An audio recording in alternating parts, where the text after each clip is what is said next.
దేశ ఆర్థిక వ్యవస్థ గత కొన్ని సంవత్సరాలతో పోల్చితే కొంత చిక్కుల్లో ఉన్నదన్న విషయం శుక్రవారం పార్లమెంట్లో ప్రవేశపెట్టిన ఆర్థిక సర్వే తేల్చి చెప్పింది.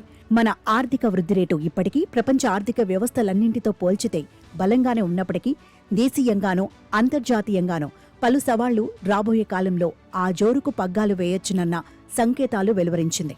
ప్రస్తుతం నెలకొన్న పరిస్థితుల్లో 2025-26 ఆర్థిక సంవత్సరానికి వృద్ధి రేటు 6.3 నుంచి 6.8% మధ్యన ఉండవచ్చునని అంచనా వేసింది.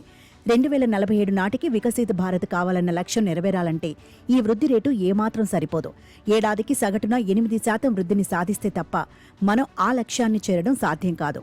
గత కొన్నేళ్లుగా ఉన్న సానుకూలతలు క్రమక్రమంగా కనుమరుగవుతున్నాయి.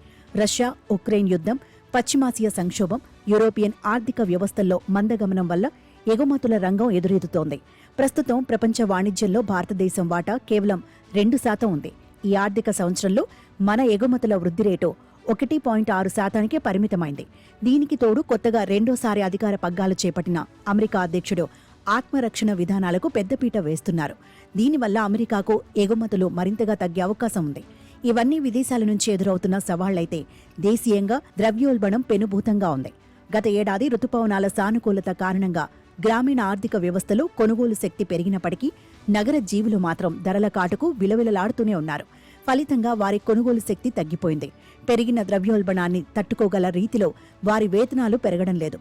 ఈ అస్థిరతల నుంచి బయటపడి నిలకడ వృద్ధి రేటు సాధించాలంటే భిన్న రంగాల్లో సంస్కరణలు చేపట్టక తప్పదన్న విషయం ఆర్థిక సర్వే నివేదికలో తేల్చి చెప్పారు.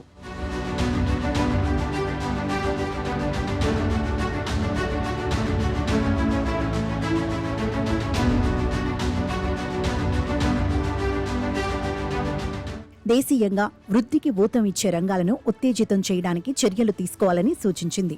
ప్రధానంగా వాణిజ్యం, ఎగుమతులు, పారిశ్రామిక రంగాల విషయంలో నియంత్రణలు సడలించటం, సుంకాలు హేతుబద్ధం చేయడం వంటి చర్యలు తీసుకోవాలన్నదే ఆర్థిక సర్వే సారాంశం.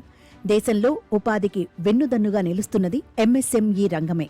ఈ రంగంలో ఇన్నోవేషన్ను ప్రోత్సహించేందుకు చర్యలు తీసుకోవడంతో పాటు మితిమీరిన నియంత్రణలను సడలించి పెట్టుబడులకు అనుకూల వాతావరణం కల్పించాలని సర్వేలో సూచించారు. అలాగే దేశంలో ఇప్పటికీ పప్పు దినుసులు, వంట నూనెల కొరత అధికంగా ఉంది. ఆ కొరతను అధిగమించేందుకు ఇప్పటికీ భారీ పరిమాణంలో వాటిని దిగుమతి చేసుకుంటున్నాం. అవసరాన్ని మించి తృణధాన్యాలు ఉత్పత్తి చేయడాన్ని నిలువరించి పప్పులు, నూనె గింజల ఉత్పత్తిని పెంచటం అవసరమన్న విషయం సర్వే తేల్చి చెప్పింది.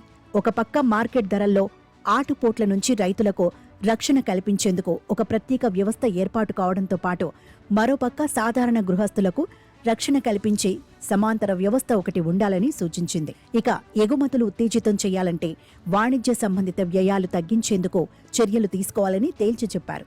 అప్పుడే భారత్ పోటీ సామర్థ్యం పెంచుకోగలుగుతుంది.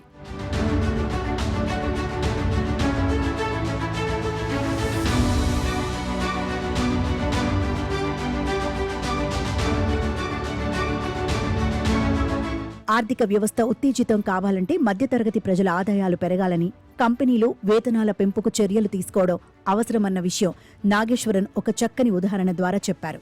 వేతనాల్లో అరకొర వృద్ధి ఉన్నట్లయితే తాను ఉత్పత్తి చేస్తున్న కార్లు అమ్ముడుపోవని ఫోర్డ్ మోటార్ కంపెనీ వ్యవస్థాపకుడు హెన్రీ ఫోర్డ్ గుర్తించారని వ్యాఖ్యానించడం ద్వారా కార్పొరేట్లు లాభాలు మూటగట్టుకుంటే సరిపోదని, దాన్ని ఉద్యోగులకు కూడా వేతన వృద్ధి రూపంలో పంచినప్పుడే ఆర్థిక వృద్ధికి దోహదకారులవుతారని ఆయన స్పష్టంగా సూచించారు.